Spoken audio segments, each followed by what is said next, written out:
Muy buenas noches con todos los presentes. Mi nombre es Brian Bolívar Rosero Enríquez y en esta ocasión les voy a hablar sobre un tema que me ha tocado a mí de la maestría de Derecho Penal y Criminología de la Universidad Uniandes con sede en el Cantón Ibarra.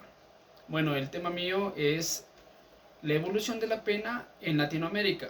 Para entender esto de cómo ha evolucionado la pena, debemos de entender cómo ha ido evolucionando el tiempo a través de la historia. Primeramente debemos de saber como abogados qué es pena. La pena en sí es la restricción de los derechos y la pérdida de su libertad. Nuestra legislación, nuestro Código Orgánico Integral Penal, en su artículo 51, nos establece y nos especifica lo que es pena. Es la restricción y pérdida de sus derechos de la persona que ha cometido en sí un delito, que ha cometido una infracción. En este caso, volviendo a la evolución de la pena, como ha ido evolucionando, recordemos nosotros que la pena se da desde hace muchos años atrás. Recordemos en sí el código de Hammurabi, ojo por ojo, diente por diente. También recordemos a nuestros ancestros, a nuestros indígenas, que la pena, los delitos castigaban ellos conforme establecían para su criterio de esa época, conforme establecían los dioses.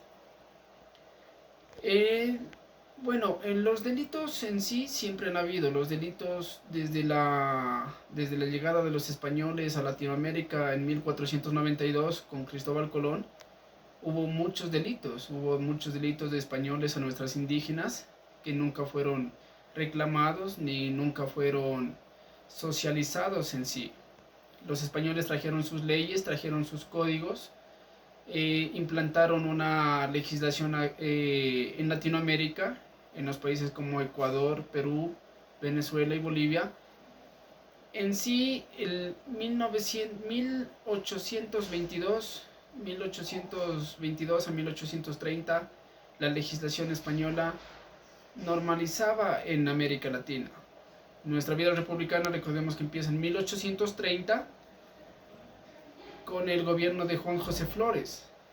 Nuestro código primario penal lo tenemos desde 1837 en el gobierno de Gabriel García, en el gobierno de Vicente Rocafuerte, que es un código, una fiel copia del código francés,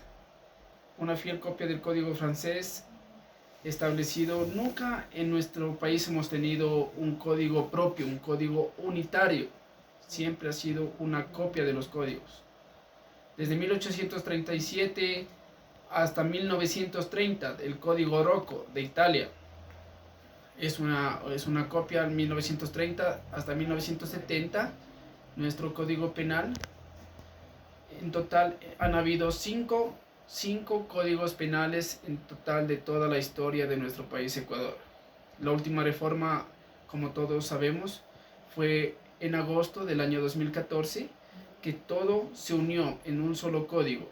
Todo se estableció en un solo código llamado Código Orgánico Integral Penal, donde para mi criterio es un código punitivo, castigador, pero a la vez también nos habla de la reparación integral de la víctima, de cómo reintegrarlo, cómo reintegrar al delincuente a la sociedad y cómo reparar a la víctima. En el artículo primero del Código Orgánico Integral Penal nos habla sobre la finalidad del COI. ¿Cuál es esta? El normar el poder punitivo del Estado, tipificar las infracciones penales, la rehabilitación de la persona procesada y la reparación integral de la víctima. Las penas se dividen en dos: penas privativas de la libertad y penas no privativas de la libertad.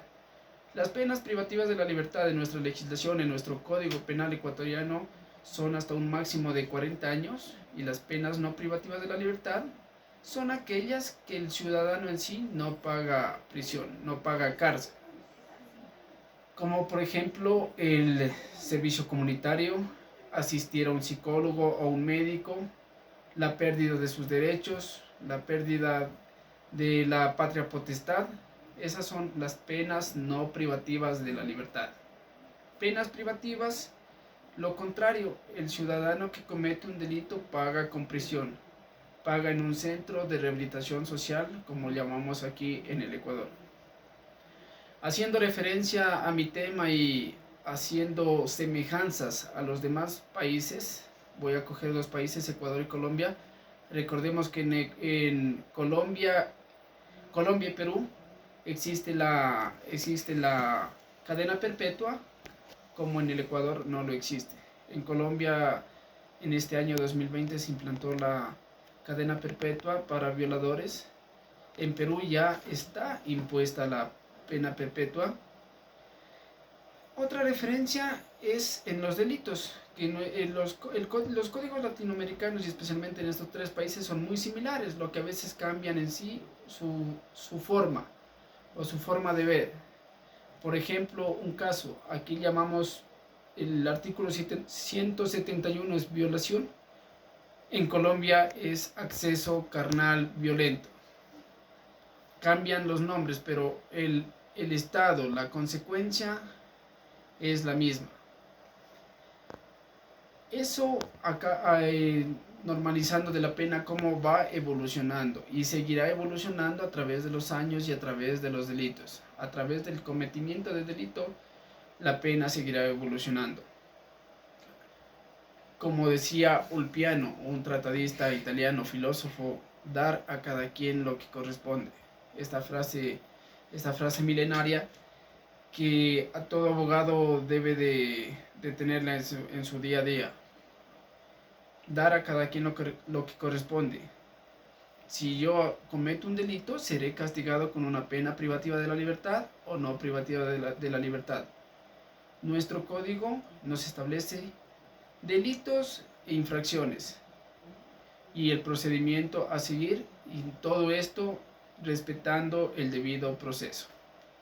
Eso es todo a mi intervención. Muchísimas gracias, compañeros, y mi doctor, muchas gracias.